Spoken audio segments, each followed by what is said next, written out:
Radiant team ban.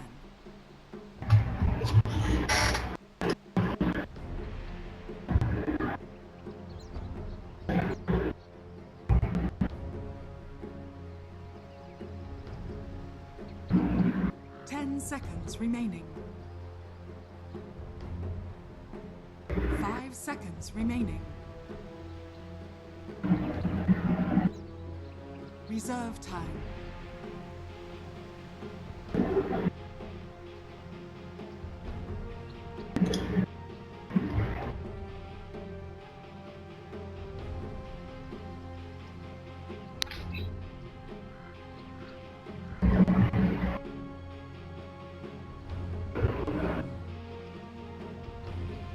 Dire team ban.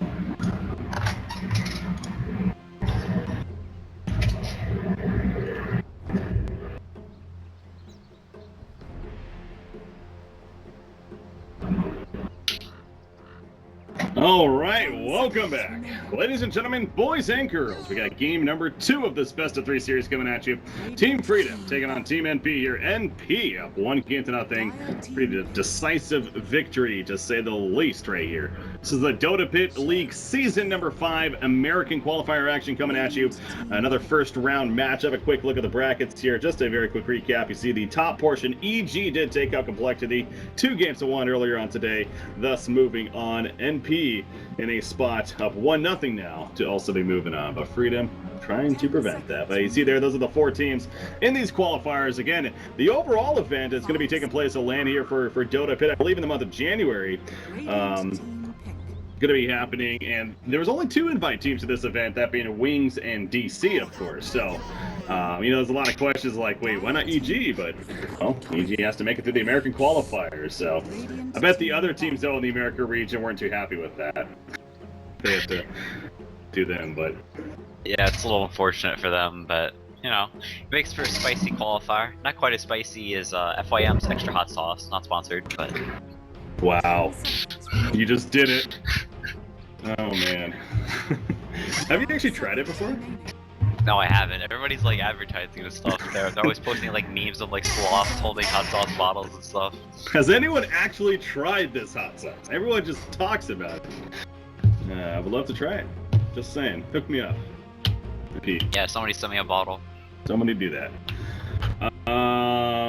Anyways, this draft, about the game in front of us here, we got, you see some bans, some Naga, some Timbersaw bans from Freedom. There's a Magnus ban from NP, as well as the Crystal Maiden once again, but taking out the Magnus here. And then they go Wisp and Ogre Magi, so maybe a little bit more expected. Again, they first picked Jakiro last game, which was really out of left field, and I don't know if Jakiro necessarily had the highest impact last game, but I mean, it was good in the end, and obviously, as a team, though, they were just so good, so... But probably not going to see Jakiro this game. Yeah, already picking both of their supports in the first phase, not something you typically see. A lot of times people will take one support and one core, or support in an off lane. So that way you have your second support to counter you know, one of their cores they pick later in the game. But maybe you have some heroes that are easily counterable they want to pick. So holding on to those and taking both their supports early on. So Freedom can sort of piece together what their lanes are going to be already from these 2 picks. So yeah.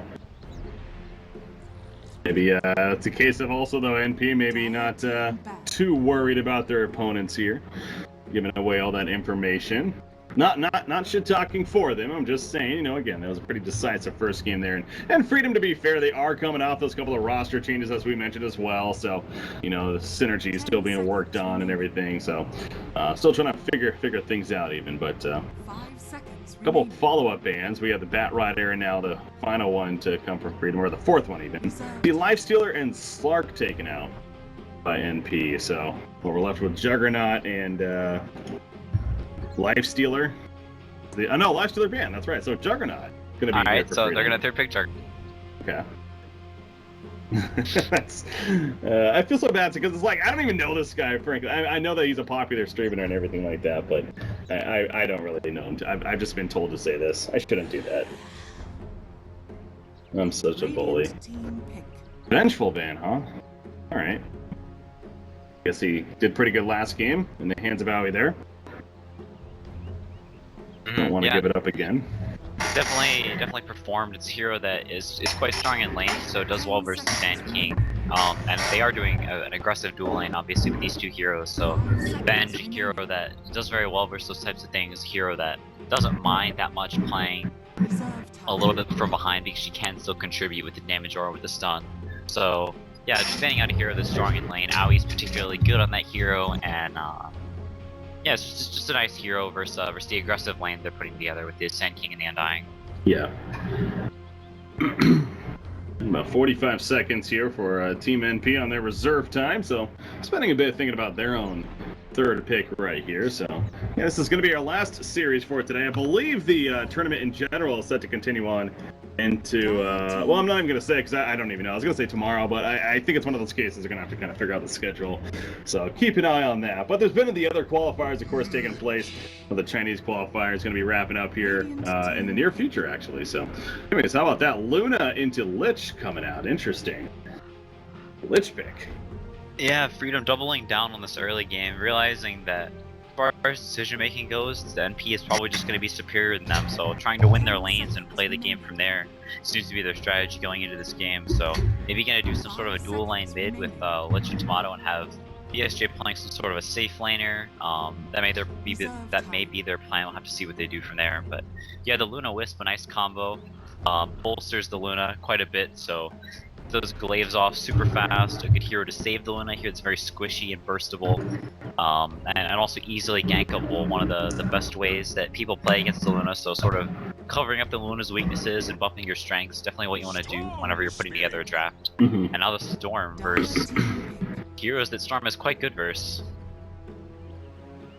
Why would you say that? Just because of not a lot of lockdown, but Storm is good against them, is what you said. Yes, yeah. Okay, that makes a lot more sense. Yeah, I'm like looking at Freedom's line. I'm like, doesn't seem that good against Storm. Yeah, no, good point. No, that I definitely agree with. So just all around a sound pick. You know, I'm kind of wondering. I was looking at the Shadow Demon possibility, but yeah, I mean, unless they were running an Ogre Magi like as a core here, then it's obviously not going to happen for NP. Yeah, it'd probably be unlikely. Yeah, the Storm is really nice versus these heroes. Storm is not great versus heroes that either push and like take your towers, take your map control. It's one of the best things you can do versus greedy heroes like Storm, like Alchemist, that wanna, you know, farm up. They want to take the safe farm early on, and more than later in the game when they get some items, they go and take the aggressive farm. So they can shut down the stage where they take the safe farm, put them quite far behind. And Storm's obviously also weak versus like lots of stuns and stuff. But if you're picking up the puck now, so they're gonna have the silence to try and help control the Storm Spirit. But if you don't get that shutdown early on in the Storm Spirit, when you get some items, this matchup turns very quickly into the Storm Spirit just hunting this puck all around the map with the Bloodstone, with the Orchid, and just being sort of unkillable as puck's damage falls off quite hard. Yeah. Gonna have to be a quick final ban right here and then pick for Team NP. Obviously already been quite a bit into that reserve time, down to about 10 seconds now. But you figure what they need, that off lane makes the most sense right here. God, you know, Nyx, I'm gonna go with Nyx again. 5 seconds remaining. It could fit so well too. You know, you got the Storm Spirit to follow up, you got Nyx IO combination. Like it. Yeah, the Nyx is probable here. There's also the Slardar, could be good here. The Nyx is definitely a good choice. We'll see what they ban here. Probably either ban the Nyx or the Slardar, and MP pick the other. It also could be a game where they take another Tidehunter. Always a pretty decent Tidehunter game. It'd be nice for having a front line or whenever they do push with the Luna. But with Storm Spirit, you typically want an initiator. So yeah, like you said, I would assume either the Slardar or the Nyx Assassin. Because having that hero that jumps before the Storm does is always nice. Yeah, they took out Beastmaster. I guess that could have potentially been another hero that NP could have ran there. Yeah, I actually think Beastmaster was the best pick. That was a good ban. It pairs really well with the Luna and Storm Spirit, heroes that both benefit from the attack speed. And like you said, it's a hero that has great setup, the Roar, very long duration, so it's time for the Wisp to relocate out of the Luna or the Starman. So really nice ban from Freedom, realizing, you know, they need some kind of initiator, and Beastmaster probably the best of those. Alright, so they got plenty of time to figure out this final pick. Still a minute left on that reserve time as Freedom. You see the ban on the Spectre even taken out there. Possibilities. Yeah, it's interesting. It's good versus the Wisp. Pretty good versus the Storm Spirit because you can have the Sand King hunting around looking for Storm Spirit, channel the epicenter, and then going with the stun, the haunt, and it gives you some form of killing the Storm Spirit. The haunt also good versus the Luna because the illusions can tank up the beams, so you could pop that whenever the Luna pops Eclipse and tank up some of those beams, maybe save your teammates, good in a team fight. And Luna not typically known for her massive burst damage or single target damage. None of MP's heroes are really, so expect her a hero that you really need a lot of single target damage to bring her down effectively, so yeah, just a nice man overall. They also need quite a hard carry, as most all of their heroes are space making. Yeah, they go with the anti-mage. I'm surprised they didn't ban that versus the Storm Spirit, but because they have a plan, they're confident. Yeah, again, I think a lot of that goes back to the mentality that I'm sure they do have, as discussing really at the beginning there. They feel like they are the better team, and as they should. And again, not only that first game, but just how they've been playing as of late. So, gonna rely on that perhaps as well. But their final pick, hey, 2 points for me. Got him. Finally, after 2 games, it actually works. No, but yeah, it just seemed like it made sense to go with the Wisp especially. And kind of just looking at both these lineups, I feel like NP's is one of those. It's just nice. Like, it just comes together. It all makes sense. There's no really like glaring question marks. It's just a very, very sound lineup. Freedom, on the other hand, it feels a little bit rocky. I feel like it's kind of a mix of somewhat aggressive, but not really. So it's gonna be interesting to see how that works for Freedom here.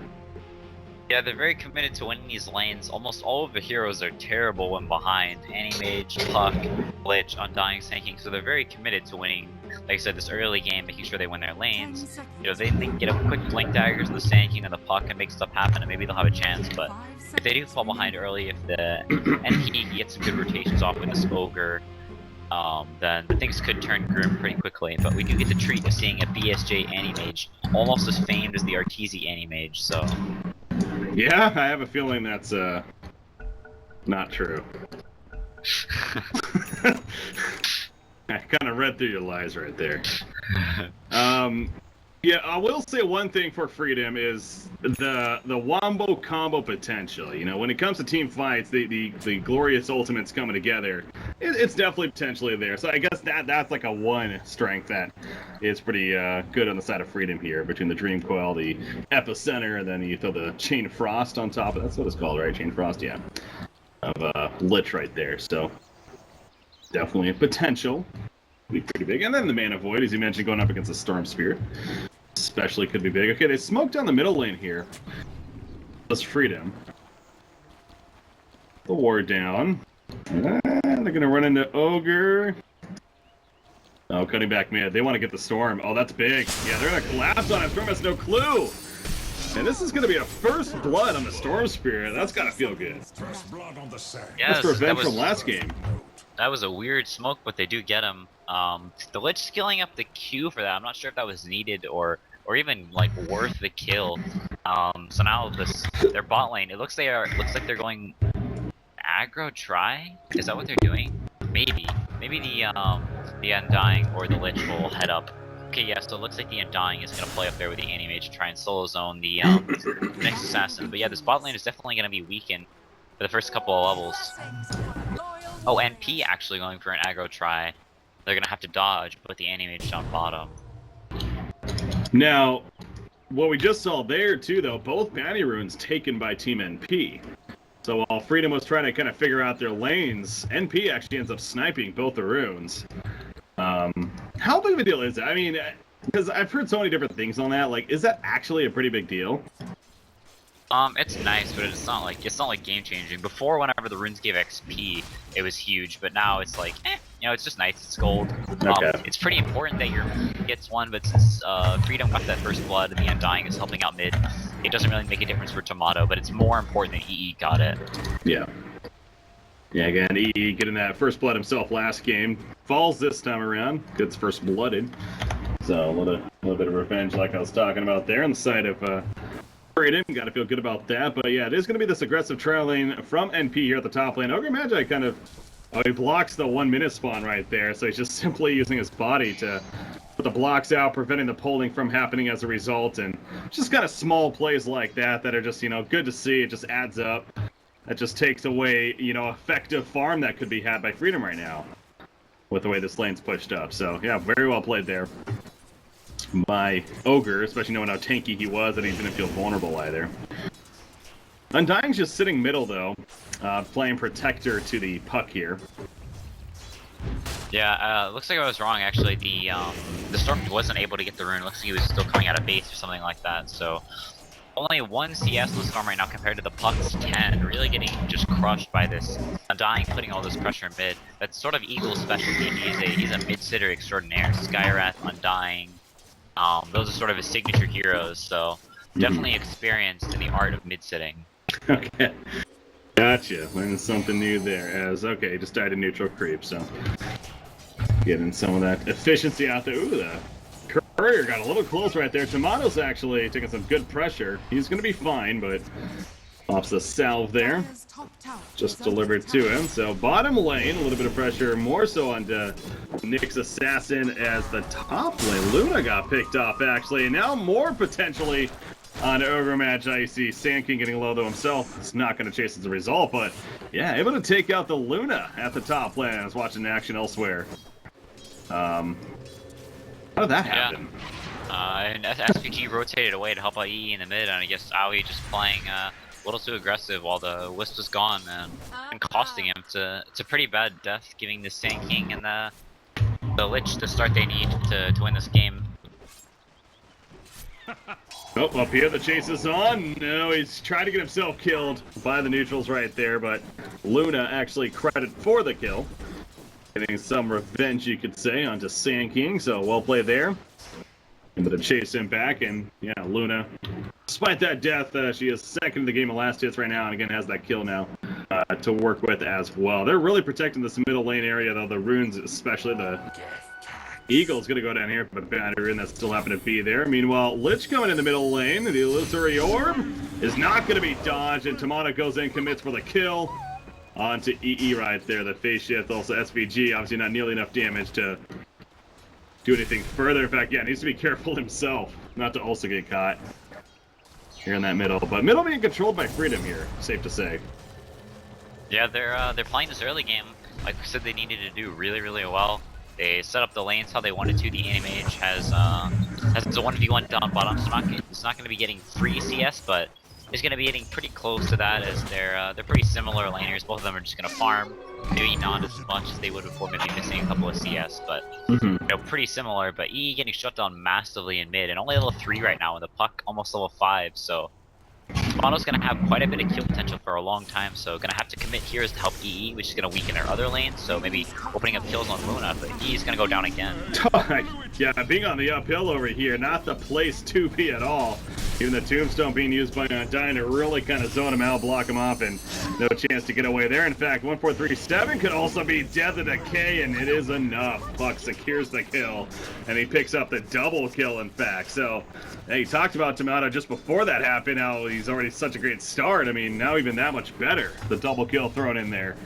Looking very strong and very positive for Freedom. Already up 5-1 in hero kills. Jeez, this game, safe to say, going a little different here.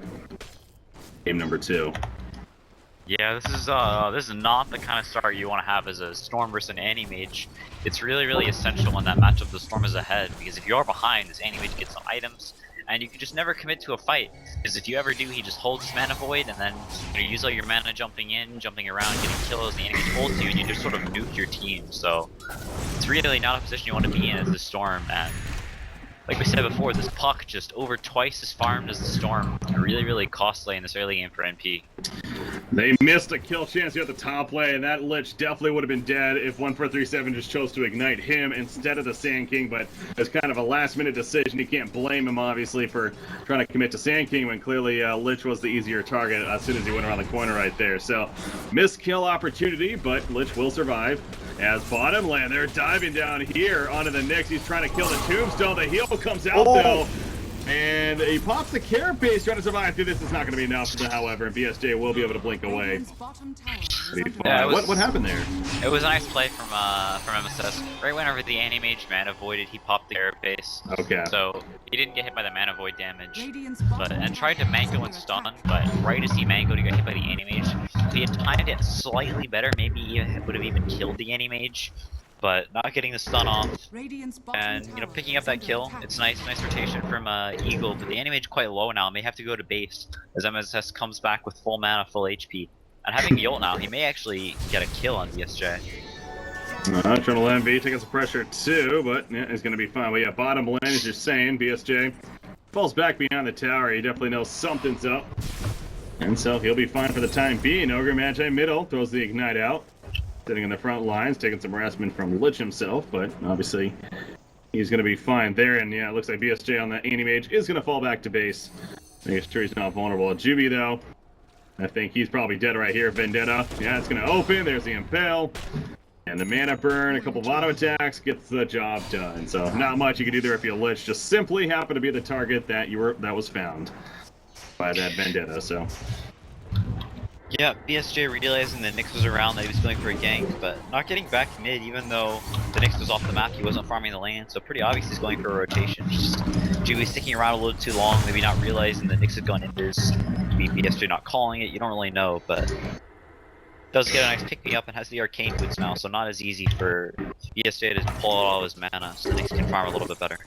if you're Wisp here, who's your target you're really looking to prioritize sticking to? Is it that Storm Spirit, or is it the Nyx, actually, to go around earlier on? It's probably either the Storm or the Luna. The Storm in the earlier game, whenever, or the Storm, you want to stick around with him whenever he has some items and is ready to go for kills, to participate in fights like that, and you want to stick around with the Luna at times whenever you're going for pushes, or, you know, just sort of like small skirmishes. So the Storm is more of like the ganker you port in whenever you have the Nyx around. It's basically just port in a hero who's stronger at the time to, you know, whichever hero is needed to get kills. Yeah.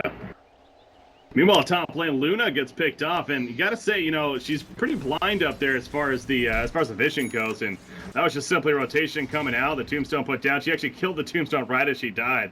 At least got a little bit of bounty right there, but obviously getting picked off, definitely the bigger deal. Is gonna find Undying over here. Oh, he has an Eclipse ready to go.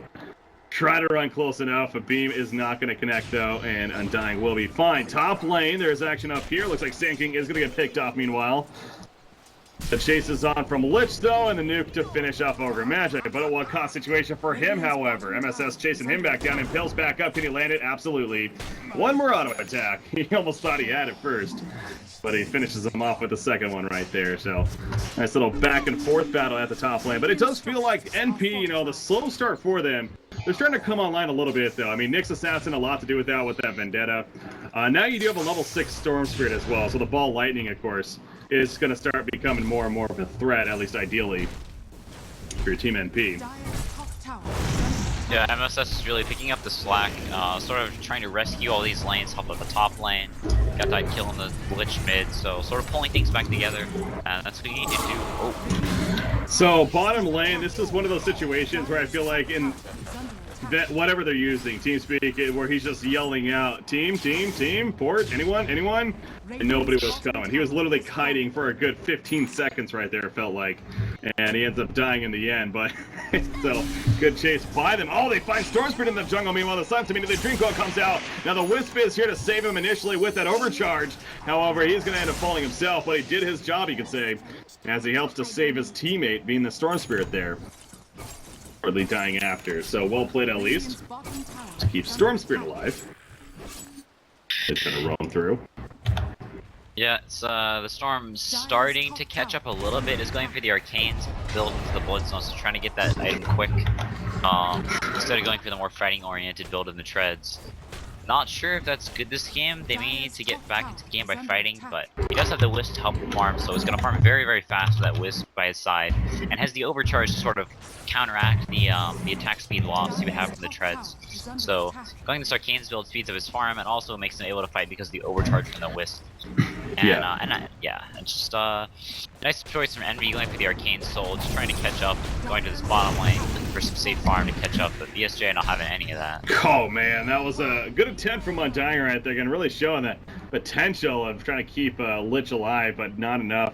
And the Tombstone actually killed right after that on top of the tower, so yeah, right before that too, Sand King kind of caught hiding into the trees. He ended up being seen, and they just nuked the hell out of him, and eventually killed him. So A nice couple of kills coming out for Team NP right there. And you see the net worth chart, it's kind of been an up and down, slowly advantage for Freedom, but it feels like, especially after that, it's starting to climb a little bit back for NP. Experience kind of the same story now. You know, I've kind of been wondering to myself, when is Luna going to move? Like, I feel like she's been at this top lane for a long time now. She's died a couple times up here. Now, she is 3 kills, and she does have a Dragon Lance. I mean, her farm overall is pretty solid, but should Aoi be going to the bottom lane by now, you think, or...? I'm not sure. Normally you do break up trial lanes like that. Like once you take the tower, you'll typically break it up. But they took the tower so late because this lane went quite poorly that they didn't really need to break it up. It was sort of weird for them to switch. The Sand King would have got fast blink daggers. So I guess they were committing more to shutting down the Sand King's blink timing by a little bit and having the anti-mage, you know, maybe have a quicker battle fury. Yeah. And just play it that way. Oh, nice tether from SPG, just barely staying alive. Yeah, and he has that Storm Spirit, obviously, with the ball lightning here. Is going to continue to be mobile and continue moving. SPG, though, the link's wearing off. Yes, he uses it once again. He takes a stun, though, and the burst is too much. And even the Tombstone coming out, maybe a very ambitious Tombstone right there. Obviously not much of a fight breaking out, at least near it. As they're going to chase, though. BSJ blinks in very aggressively with Puck, though, near bot. Over now, here's the turn potential. Stun through from Nyx with that Impale. Pops that Spike Carapace, and now he is running, though. Meanwhile, Luna comes in with the Eclipse, gets the 1 kill on a Lich, and now Undying also in trouble. He, too, is going to be followed on and eventually killed, and they get 2 kills out of it. So, yeah, Freedom felt like they really were sticking around a bit longer than they should have in that fight there. Yeah, they were trying to get the kill in the Storm. I think the Puck silence was on cooldown a little bit longer, though. I think he'd used it on the Wisp, and them not realizing that, maybe. So, not silencing the Storm, him zipping away, sort of kiting them for a while, and now we come in with a nice TP, getting the double kill with the Eclipse. So, now on top of that with charts, as the Dragon Lance, either going to be leaning into the Yasha, into the Manta, or into the HOD, and any more farming oriented, we'll have to see when he goes score. But BSJ only 1 component from the Battle Fury now, so he's definitely on a good track to have a big impact this game. The Storm's still quite far away from his Bloodstone.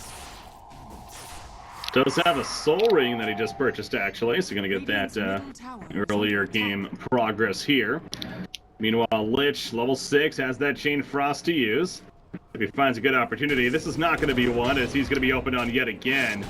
Not going to be enough damage initially, but there is that forward from IO with the Storm Spirit that relocate, of course.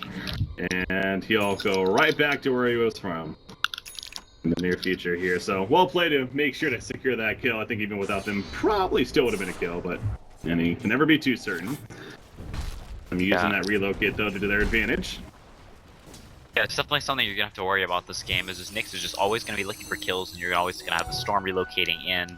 Nyx actually going for a Midas, so it looks like they're realizing this game may go a bit longer. The Anti-Mage not really in a position where they can stop from getting the Battle Fury and take all his towers, so Luna going for the HOD as well, so looks like MP is buckling up to play a farming game. And maybe take this game a little bit longer, get some items and fight then, instead of going for a super early game draft like they did before.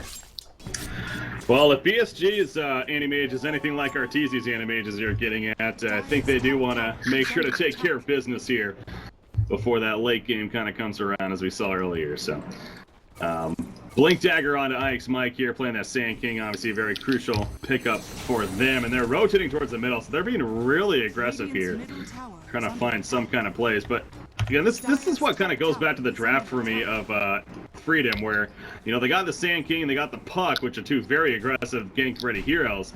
And you got a Lich and an Undying, which seem more of this laid back, like more of this wanting to support and keep people alive kind of. Now they're going to find an opportunity right here onto MSS, and yes, the Chain Frost bouncing between the Siege Creeps and him a couple of times to secure that kill. So that actually worked out pretty well, and Ogre's going to die.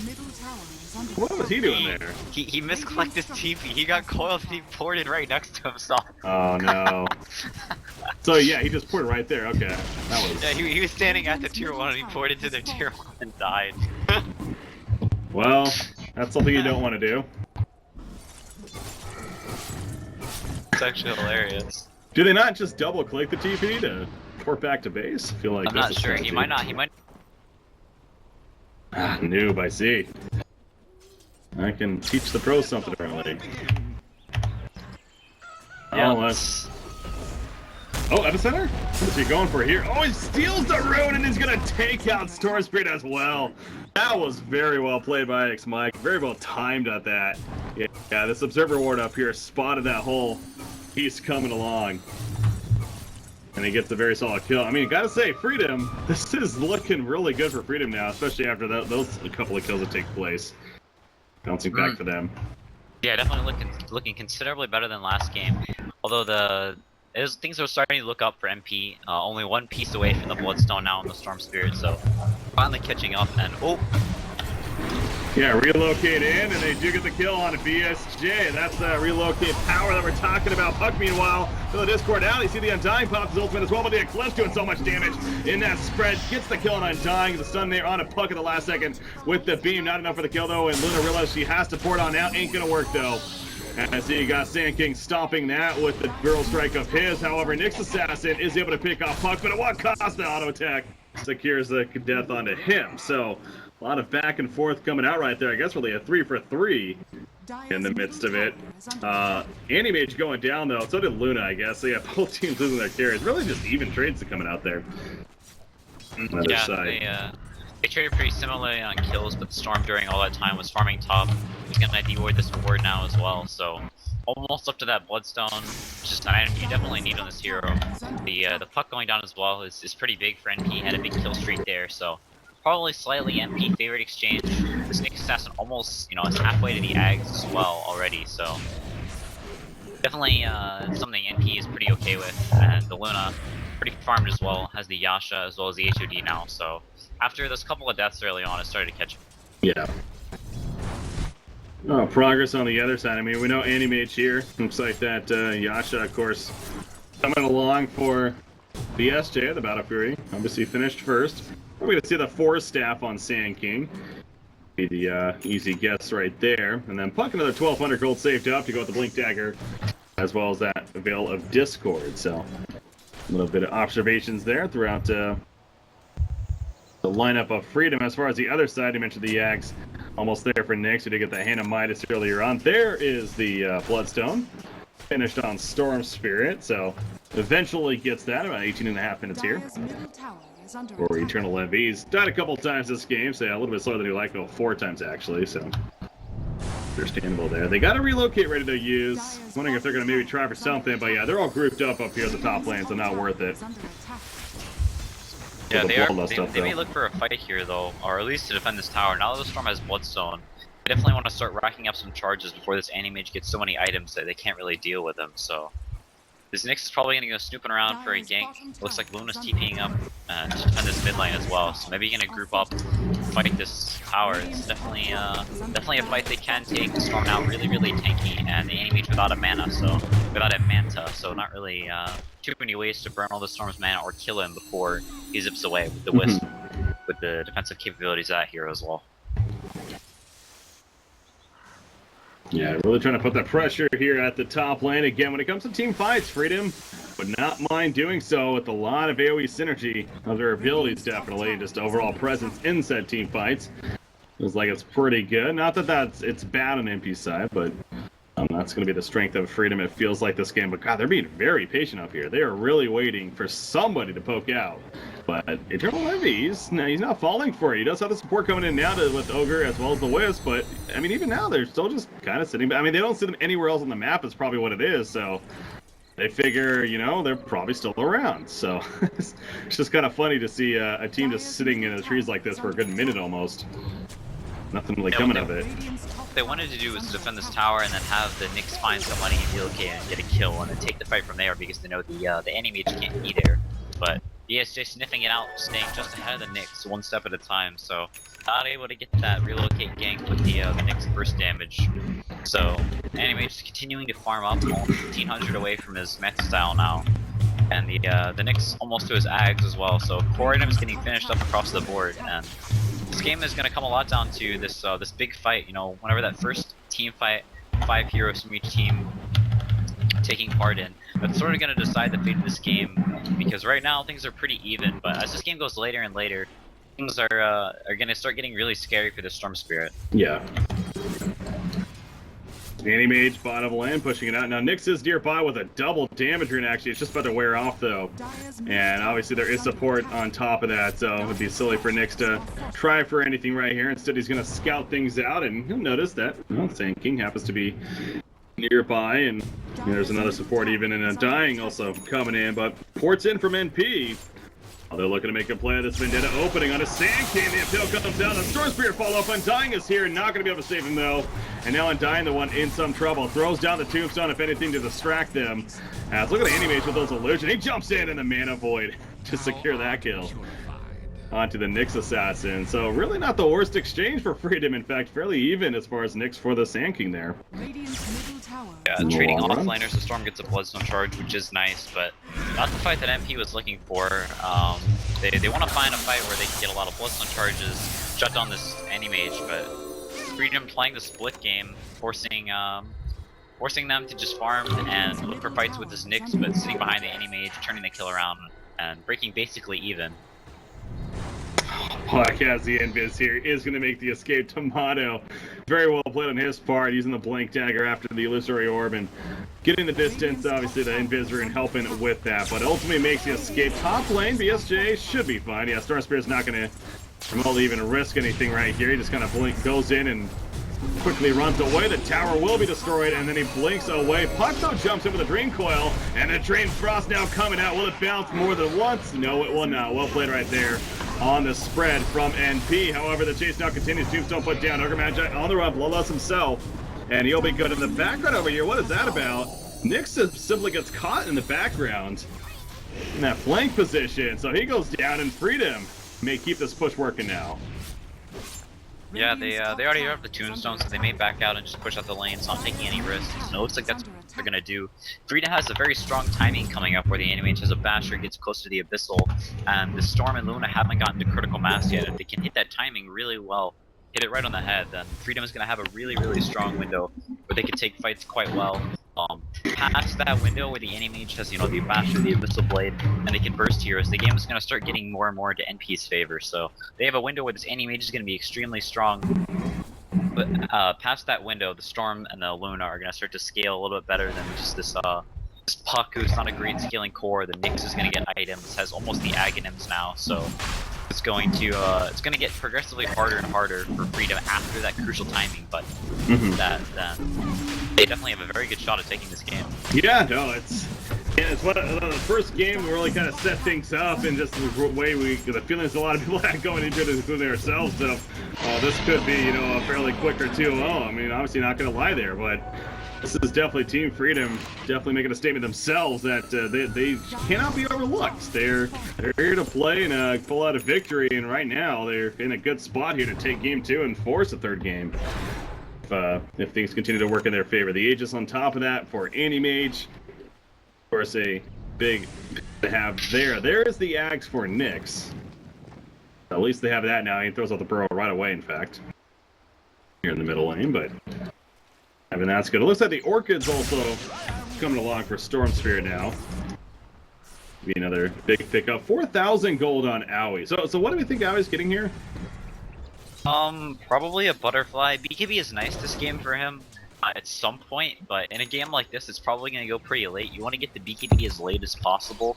Well, okay, so as I say that, he gets the BKB. It was between the BKB and the Butterfly. I guess they want to, you know, take a fight timing. It's sort of like a when they want to fight and when they want to farm. And, you know, like when they want to hit that timing, when they want to take the big fights, you know, they make sure they win. And I guess that timing is now. That they have smoke coming out or have one on one of their heroes. So are going to go take a fight. The Storm Spirit has the Orchid as well. So it's a pretty good timing for NP. It comes a lot down to if they can get the jump or not with the Storm Spirit and the Nyx. If they can blow up some of the supports, the Orchid now and the Storm Solo, Sand King has to be very, very careful. If they can jump him and kill him, take the gem, then things will go quite well for MP. But if they, you know, botch the initiation or any mage is able to get a good mana void on Storm, then things will swing the other way pretty easily. Here we go with that smoke. You see the illusions of Anti-Mage pushing top. Luna will go ahead and destroy those. Off to the side, though, they do find a catch. Looks like onto that Sand King. However, the Chain Frost is going to come out, start bouncing around. Wisp off the bat is already picked off. Meanwhile, Anti-Mage getting very low, actually. Standing his ground, he's going to be able to blink up. But again, he has Aegis, remember. Worst case scenario. In fact, he goes back in because that Aegis will be popped right here. You see burrow from Nyx. He's going to unburrow, though, and try to run. They do kill Ogre Magi, but now the Aegis resurrection of Anti-Mage. He's back into the fight. Wanted to chase, but the rest of them will not commit to it. NP does fall back. Storm Spirit got out of there fairly quickly. Anti-Mage taking some good damage here, but wow, he's not half life already. In fact, Storm Spirit coming in the sights as well. Mana Cell popped, though. Oh my god, the chase is going to continue, though, but not close enough. If they got Anti-Mage there, oh, that would have been a disaster for Freedom. At least he escaped, so. Yeah, it was pretty close. The fight played out really weird. Envy jumped to the backline and tried to kill the puck, but it's a little bit too tanky. He wasn't able to finish off the kill. So, just sort of wasted a lot of his time, wasn't really in the main bulk of that fight, and not really getting that much done. So the fight, you know, slightly Freedom favored. They get a couple of kills, they lose the Aegis, but Puck has the Hex now, so the Storm needs to be very, very careful in a pretty precarious position where they have a lot of ways where they can deal with the Storm Spirit, so even more than ever, this game comes a lot down to initiation, who gets the jump on who, and if Envy can win this fight in the duration to where, you know, they kill his Anti-Mage or they force the Anti-Mage to back so he doesn't nuke his team. I was just about to ask, and we see them attempt to use it right there. Oh, that's a gem drop too. Yeah, that's pretty solid kill for Team NP as they pick up the Sand King here at the bottom lane. You know, have they been using the relocate enough, do you feel like? And I mean, we really haven't seen a lot coming out. I mean, even right there, it was the kill had already happened, basically, as they relocated in. Is that something that they could possibly have been doing more, maybe with that Storm Spirit, or really has just not been opportunity, you feel like? There really hasn't been that many opportunities for them to do so. Freedom has been playing as 4 and Anti-Mage alone, mostly, and they've been trying to get pickoffs with the Nyx Assassin, but, well, as I say that. Yeah. Well, they find Storm Spirit and get him before he can even blink. Yeah, that Abyssal Blade. Not even necessary there, actually, just simply lockdown provided. Yeah, the Puck with the Hex into the Silence. Losing all of those Bloodstone charges, and now realizing they have the Hex and the Abyssal up, the Storm has to play a lot more with his team, and it looks like they realize that and are going to go smoke and try and take a large-scale fight now. Yeah, that's something else that's going to be to the benefit, too, of Freedom right here. Oh, actually, speaking of that Puck middle lane, here comes a Chain Frost. It's not going to bounce, though, Storm Spirit. He'll just actually ball lightning away before too much else damage comes out. Sand King, meanwhile, gets the jump on a Nyx Assassin off to the side, takes him out of cliffs, popping out from Aoi 2000 here on that Luna. Anti-Mage jumped in pretty aggressively, gets healed up from Undying. Luna trying to stand his ground with that BKB, but he's not strong enough. He has to run, as he's doing here. Puck following, though. There's a stun from Sand King, hoping to secure a further kill onto the Wisp, it looks like, and Luna is also going to be picked up. A double kill for Anti-Mage throughout it. 4 for nothing right there in the middle lane. Yeah, Freedom is, this is their game to lose now. Yeah, they hit the timing right on the head. They have the Hex, they have the Abyssal Blade, and they can't really split up anymore, but they also don't really 5-man that well. Freedom has all these Lich armors that are stacking up and making the Storm and Luna practically useless. They did almost no damage in that fight. Guns from the Sand King, they just have so many disables that makes it really hard for these squishy cores of Storm and Luna to really do anything in these fights. And this Hex and Abyssal Blade really just showing how strong having metric tons of disables, so the Storm really can never commit to fights without being super careful, or, you know, like we saw in the last fight, hurting his team a whole lot with the Mana Void. Yeah, that's something I was actually going to bring up as that fight was breaking out right there, but you touched on it too. The Lich with that ice armor faces +9 armor now, and he's just constantly passing that around, of course, to every single hero, making sure at least the priority heroes have it, if not everyone, as much as possible here. So that's just so much more armor that you have to get through as a team, and making those individual auto attacks just do that much less damage, of course. So 30 minutes into this game, Freedom kind of hit their peak, not peak necessarily, they've really taken off now, and yeah, over 7,500 net worth lead here, as we do see, on top of, yeah, the experience is just absurd, over 14,000 even. So you got the Eagle Song pick up from Luna, so it looks like the Butterfly is very likely going to be that follow-up here. I was going to say, does Anti-Mage maybe need a BKB himself, but well, he does have an Ogre Club, so I guess that could be what we're seeing here next. Yeah, he's basically unkillable if he gets a BKB. The only right-click damage they have really is the Luna, and she doesn't have enough right now to actually threaten a kill. So if the enemy doesn't get this BKB, there's almost no way Freedom or MP can kill them. And that last fight was sort of a reality check, I imagine, for MP, stomping that previous game, thinking, oh, we got these guys game 2, and then know, sort of ending up with a weird draft, not banning Animage with the Storm. Think they can handle it, I guess, and it really costing them as it's a very difficult matchup for the Storm Spirit. So now we're sort of forced to just walk around and farm as a team, try and get up some core items so they can maybe defend their base or try and take this next upcoming fight. But it's really hard, like I said before, all these disables, now they animated the BP. Yeah, Luna just going through the jungle, trying to work on finishing that butterfly of hers, of course, but yeah, Animation with the BKB in the next fight that's soon to come, I'm sure. 2,700 gold saved up on Puck, so obviously buyback for him is important, but we'll see what next item Puck could even get in the works right here to go along with the Animage being on his team here. I think a Yule Scepter being worked on by Sand King meanwhile. Yeah, it's definitely a nice pickup for the Sand King. Anything they can do deal with the Orchid from the Storm, they're all just sort of building these items that make it to where NP has no way to kill them, and they have such limited ways to kill people that if they do build items to counter those limited ways, then NP just doesn't really have a way to fight, way to kill people with the Lich Armor on top of him, dying heals, all that stuff that we already talked about. These fight conditions are just so easy for them to win fights. I mean, sorry, Freedom's fight conditions, and NP, it's just very difficult for them to win fights at this point. Well, they're going to attempt to get more farm, especially on the Storm Spirit now with the Perseverance purchased. But meanwhile, they might want to think about defending that bottom lane, because here we go, BSJ leading the way on the anti-mage, pushing in that secondary tower. The fifth one destroyed. You see the top lane still has that secondary tower ready to go right here. They get it taken out and quickly falls back to the enemy and turn another 2,400 gold already saved up on him. But Roshan is going to be attempted now by Team Freedom. It looks like that's the target of choice, the objective for them, the Hood of Defiance. Meanwhile, the Stash of Untying, another solid item that they're going to be able to work with as the next fight comes up. So NP, I mean, they do get the butterfly now on Luna, as mentioned. Is there another item that they're kind of waiting for, you think, that they want before they maybe try to make a fight happen, or what? I mean, at this stage of the game, I don't really think there's this particular item that makes them a lot better at fighting. I think they just need a lot of items on everyone. So I'm pretty sure their game plan right now is just to sort of stall, to last as long as they can, and just hold the high ground versus Animage, where you're usually going to get 6-slotted and not get any stronger. This Puck is a core that doesn't really scale that well, so NP at this point just going to play for the late game, I think, trying to get 6-slotted on one of their cores. The Nyx Assassin is a very scary core late game, and ends up being quite good versus the Animage as the game goes later and later, because you can burn all of his mana, stun him, and just keep him from being that super mobile carry when he has no mana to blink. So yeah, I think that's sort of NP's game plan at this point, just trying to split the lanes, pull Freedom around, and draw out this game as long as possible so they can, you know, survive through Freedom's super strong timing of having all these disables and tanky items.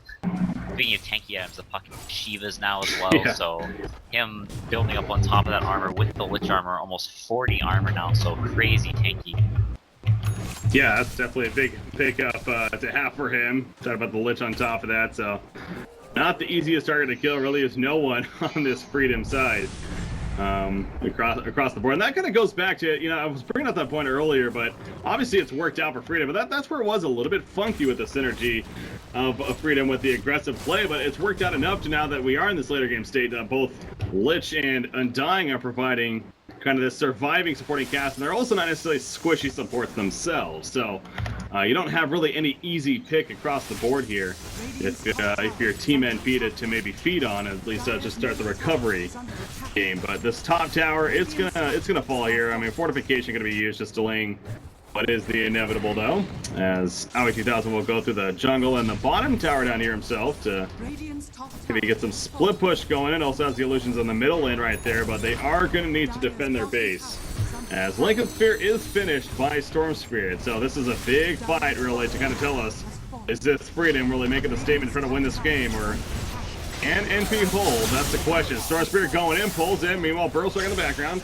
Catches Ogre Magi. You see a couple of stuns happening onto BSJ there, but he'll be fine. And he's just holding his ground, pounding into the racks. Has that agent. He's pushing so fast. These racks are almost dead. Oh, that's a good point, actually. Yeah, at the bottom lane they are, aren't they? Oh my god. Luna down here is going to be ported back with a relocate, actually, from Wisp. Meanwhile, they did lose the top melee racks, though, so they were split pushing the whole time. And almost got the racks, but good reaction from Freedom, though, to actually get back.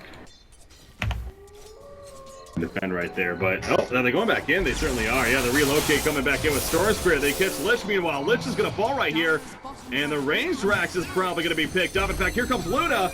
They're going to get the melee racks most likely. Puck comes in, but those glaives bouncing around, and it is going to be enough damage. Port coming in from somebody.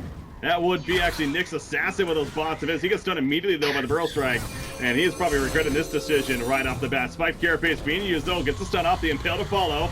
That mana burn all of a sudden animation out of mana. Burrow ain't gonna happen as a Burrow Strike comes through. And they will at least kill the Nyx to finish it, but how about that split push from NP? They end up getting both the racks down there.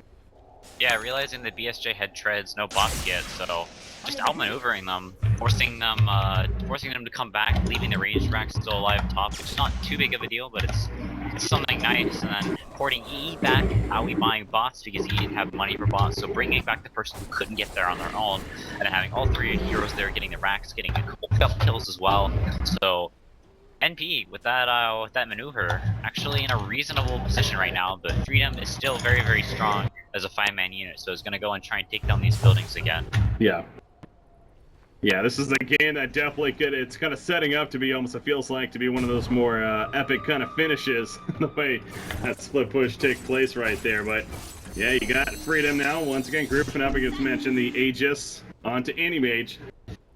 Can't be much longer left on that, so it's just rushing towards this bottom and trying to at least push that back now, of course, with the racks being taken in favor of the Radiant side here. So teammates though, they're a little bit behind. You have IX Mike making his way over there on the Sand King, but not there just yet, so don't want to go too crazy at this point. So making their way to the front, however. But NP, I got a question. They can't really split push this time. They don't really have that creep wave pushed up to port or anything like that, so they are going to have to really just defend this time around. We'll see how well they can actually do that here. As there's a burrow, or maybe they are actually. SPG, they're going somewhere? No, he's just going to port to the bottom lane. And so they were thinking about it, but they did not go. Burrow striking off from Sand King. Here we go. The Nixon Spark Carapace popped by Nyx in the mist that, but he's still dropping very quickly. BSJ is putting the auto attacks, gets the kill, but the Eclipse out from Luna meanwhile and takes out Puck actually. So 1-for-1. I think actually NP pretty satisfied with that. Eternal Envy going and pulls an Eagle right there on that Undying, but the Glimmer keeps saving him for now. Not Kalana. The beam comes out. Anti-Mage in the background. Is he going to go back in? Doesn't need to just yet. The Epicenter not going to do any damage though. IX Mike getting blocked by his creep even. And he did not want to Burrow Strike further right there. So he decides it's best to run away. And it will be a successful hold by NP in the end. Yeah, really nice play from them, not getting too over-aggressive. All those mana burns stacking up and keeping BSJ from having enough mana to mana void, so he committed pretty hard, was pretty low on mana, but just constantly spamming the mana burns. The Aegis not regenerating until they were way up that hill, didn't have mana to turn back to mana void, so they ended up just having to back. And NP showing restraint and not chasing super far, knowing that, hey, we can get a few more items, we'll be super strong. And speaking of more items, out with an AC now, so limiting Anti-Mage's damage quite a bit now. The you know, they have pretty tanky naturally heroes. The Storm Spirit here, it's hard to kill in excess with the Burrow, the Ogre with a lot of armor, and now the Luna with the AC on top. They're actually pretty strong right now. A whole lot of damage and greatly reducing what Standing Mage can do. Yeah, this is something right here. NP really making a stand here, making the hold, and now we're kind of in that spot yet again of, well, I would assume probably another Roshan is what we're going to be waiting for here. I mean, I don't see Freedom really trying to break through the base, pending a pick or anything like that. Just trying to bang their heads against the wall. So Roshan very likely going to be a possibility. As far as vision goes, neither team has vision in that area right now. You do see NP with some wards near their Ancients over here.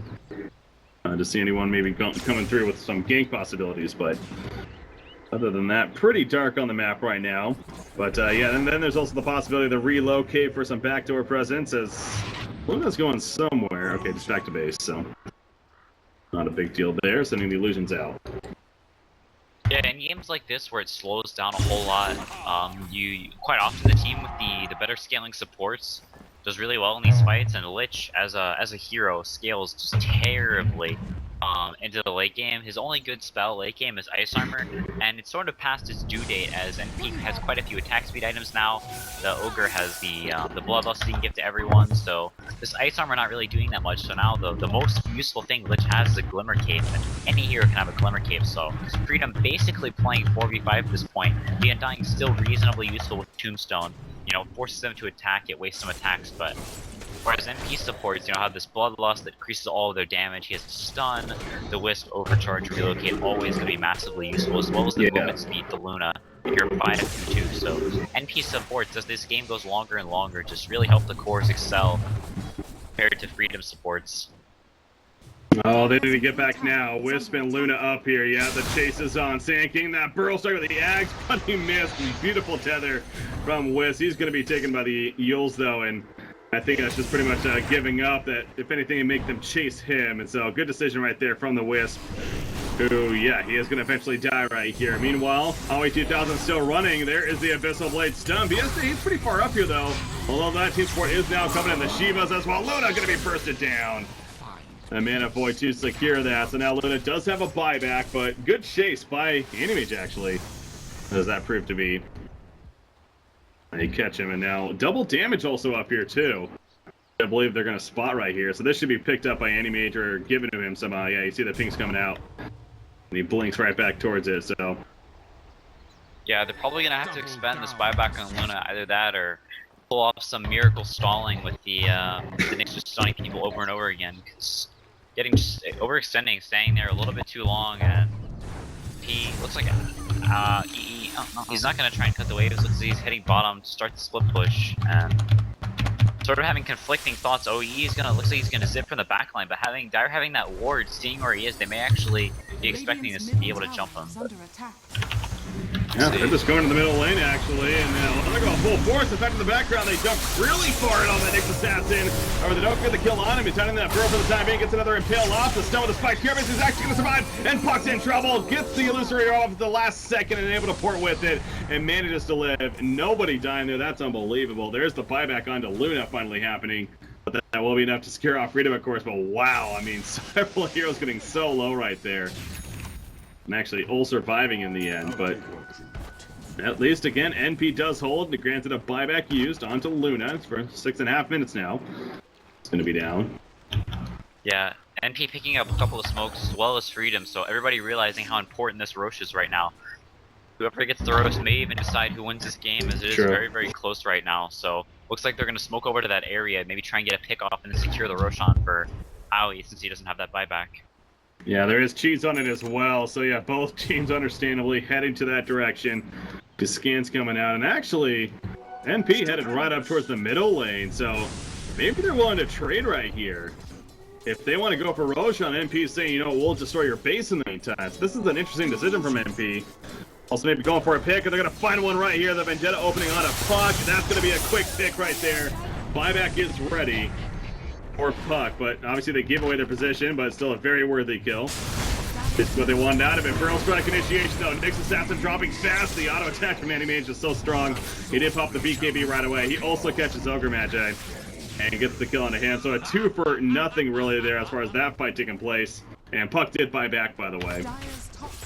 Now here we go back yet again. So no Roshan actually from either side just yet.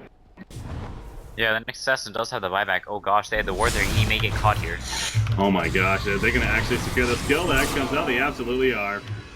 Again, buyback on him, but yeah, they're going to start using them. Nyx uses his. That felt like an unnecessary death right there. Yeah, he didn't know they had that ward there, so just hard stuff like that's hard to avoid. And you know, a nice ward spotting him out. Now he's gonna have to buy back too, so all this gold being spent is really gonna stifle the Storm Spirit's item progression. He was almost to that Hex whenever he died. They may not actually have to. Only 25 seconds left. They do have the Nyx to stall it out, so Freedom looks like they're gonna play it safe and go for that Roshan. Yeah, that's big that he doesn't have to buy that because you mentioned about 20 seconds, but they are going for Roshan. Will they be able to kill this quick enough is now the question. I feel like it. I mean, Animage's already doing so much damage. They're going to try to run over? Not really. I mean, Yeah, they got a smoke ready to use, but it's clearly not going to happen in time. I mean, this is going to be an Aegis here for Freedom. They are running over now, but it is too late. The Sandstorm is up. The Aegis is going to be picked up by Puck, actually, right here. And yeah, NP now kind of just sitting on the hill, waiting to maybe get some kind of overextension here. Gonna head towards the bottom. Oh, they're pinging all over the place. I don't think they're even sure. They're gonna find Lich, actually. Stun comes down. The barrel strike kind of, I think it maybe hit one in the background, but that Eclipse doing so much spread damage. They get the one kill onto the Sand King, and it does actually finish off Lich in the background. Meanwhile, though, you got Animage going in. He takes a Wisp as well. Storm Spirit picked off. The Hex on a Nyx Assassin, who's on the run now, but he ain't gonna get away from that Animage. Ogre Magi pours out right in front of him, only for his teammate to fall as well. So Luna did get out of there pretty quickly. All right, well, they lose 3 heroes, though. All with buyback. No, Nyx does not have a buyback. That's right. Yeah, but back in that last fight, the Storm does have it, so he'll have to use it. And not having the buyback, he's not really a hero that they can burst anymore. So he's looking pretty good for NP. How he does pick up the MKB, so doing a lot more damage now. I forget what he sold for that, but it's definitely very, very hard hitting. But it's hard to do. Okay.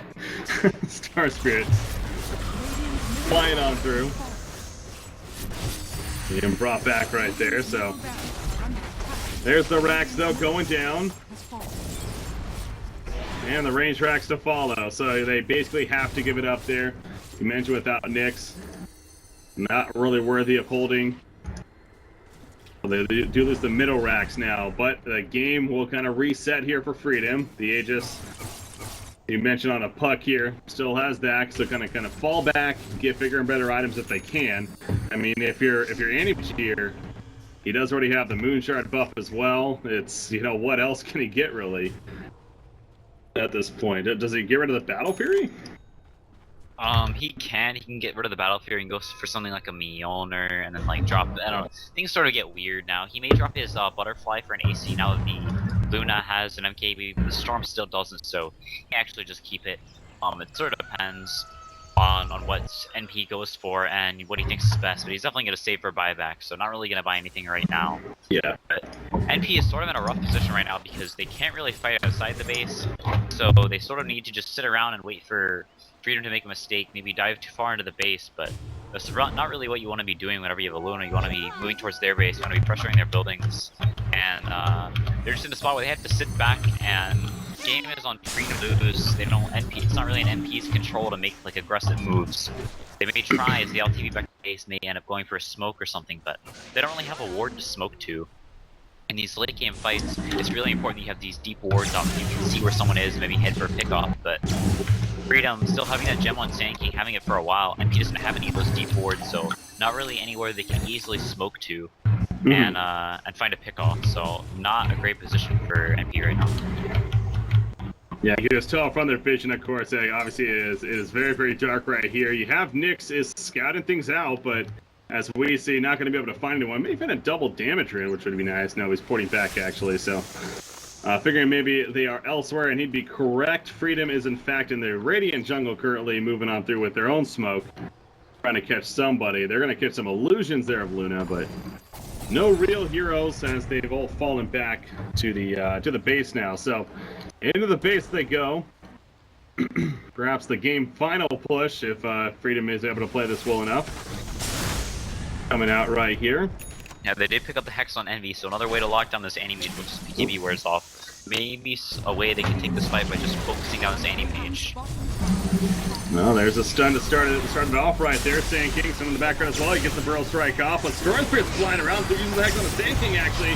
They want him to BKB star off, though. Aoi 2000 in the midst of it, spamming those cleaves with the auto attack.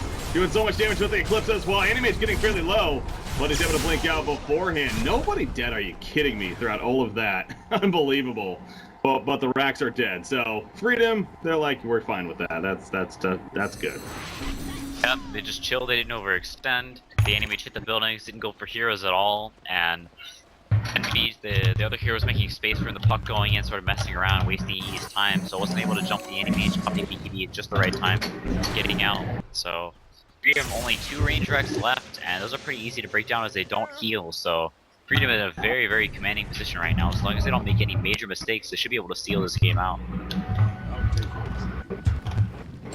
Resetting here now, refreshing as mentioned. But yeah, it's been on them to lose really, and you gotta wonder if NPs will they maybe just try for something like a death ball here, just smoke up, run right for the base, and try to just race it if anything. But and their decisions obviously are very, very limited to basically nothing. They really just have to hope for some throw of a Team Freedom, and hey, this could help right here. I expect top lane. No, he's gonna blink out before they can catch him.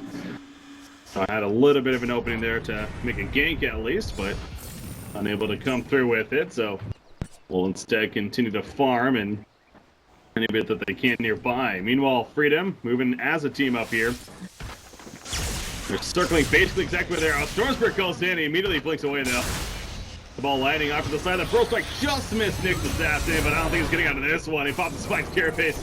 In comes the BKB though from Anti-Mage and gonna just sit on top until eventually gets him killed. And again, Nyx is not buying back still. 70 seconds. That's he's staying dead for. So is this it for Freedom? Find out here. Yeah, the Nyx no buyback, not enough gold, and still on cooldown, so it's looking grim. Looks like it's gonna be Mega Creeps. He's trying his best to do something, but not much he can do.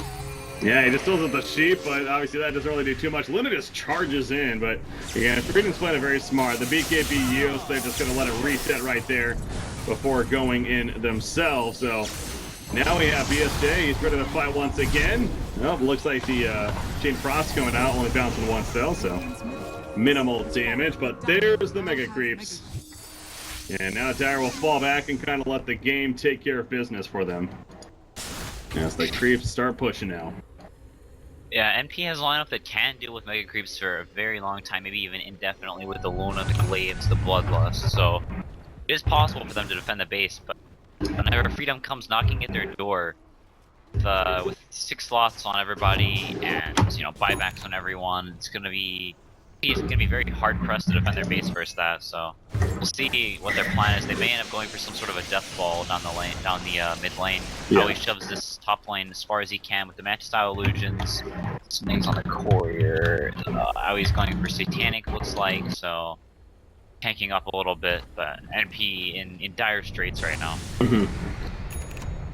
Yeah, I mean, there is that argument too for if you're NP right here. Not that they have anywhere to go necessarily, but it's, you know, how long is long enough, especially knowing that there is going to be a game 3 if they happen to lose here in the end. So, you know, how much do you really want to kind of go at it, knowing that it could be just a losing cause in the end? But they're going to stick together here at the bottom lane, as mentioned. The Satanic is finished on Luna. And they're kind of just pushing back the creep waves here. But Roshan, okay, not up just yet. You can tell, though, Freedom is going to just wait for that to happen. In fact, I see about 1 minute and 20 seconds here. We're going to be good to go with Roshan. So as soon as that's back up, I'll look to finish that. And whether or not MP can actually do anything about that, probably not, because they'll be busy defending their base in the meantime. Freedom playing a lot like NP did in the last game, playing it very, very safe, making sure no random slip-ups happen, and making sure the chances of them winning are as close to 100% as possible. Waiting for the A. Yes, the AMP a refresher now, so has the double Abyssal, double Mana Void.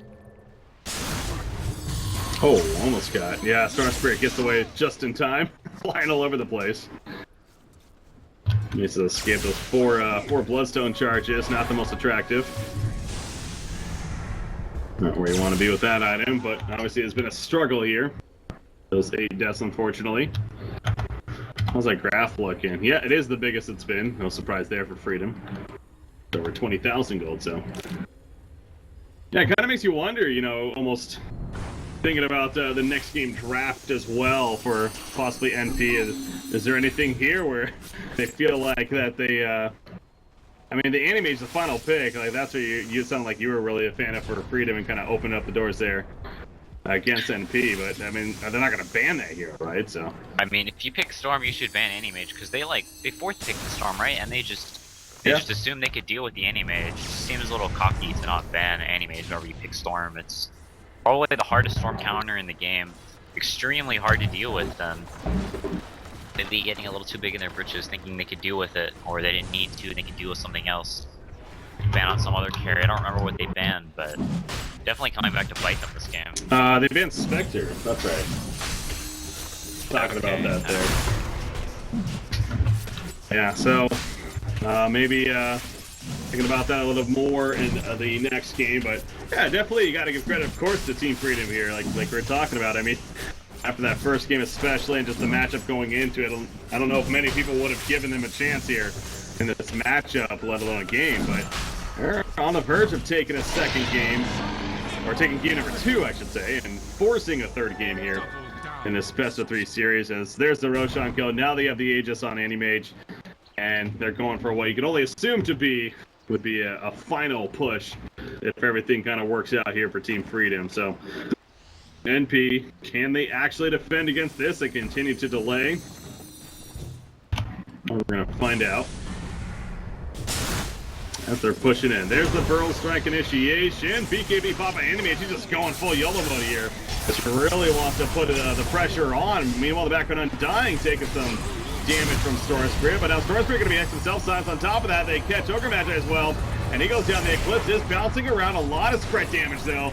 Not enough with a single target, especially under the anti-mage, and no one really dying though. Buyback on Ogre Magi.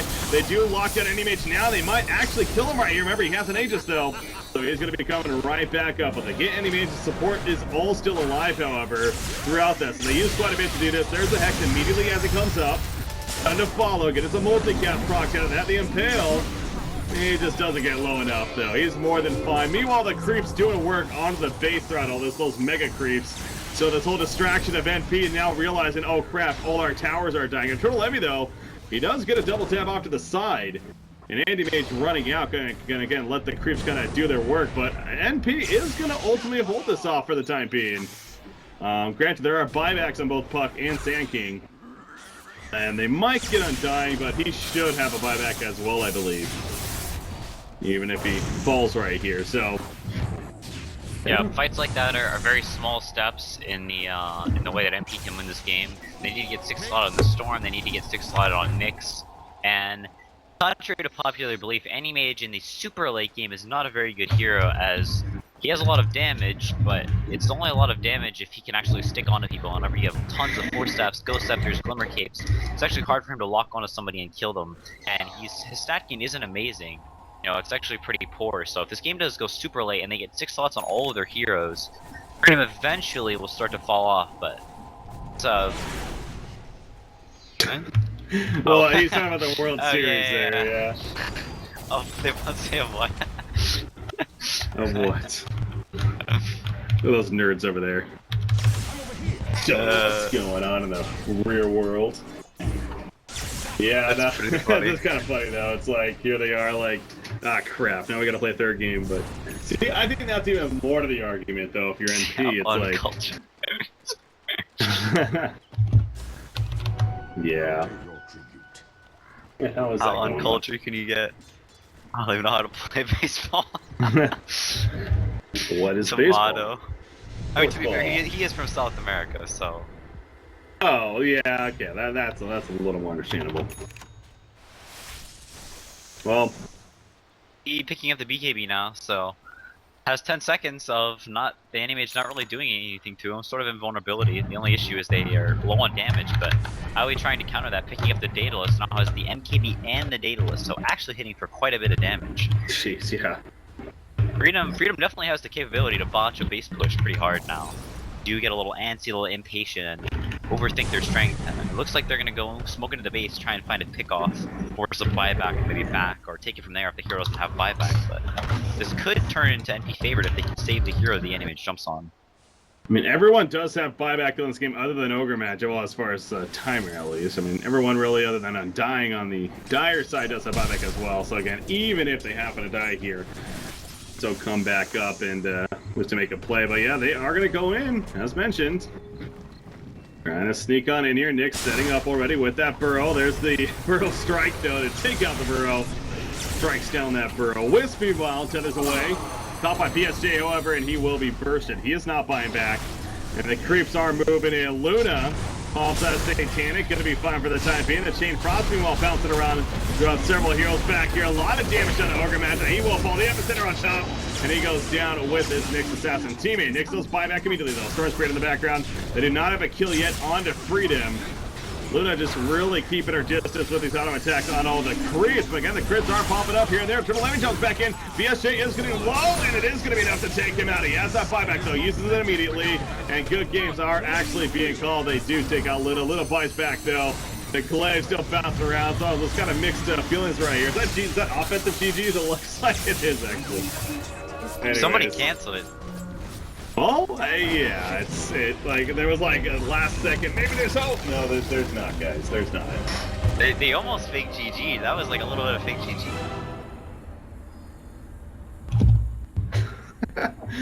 Oh, that would have been something. That would have been.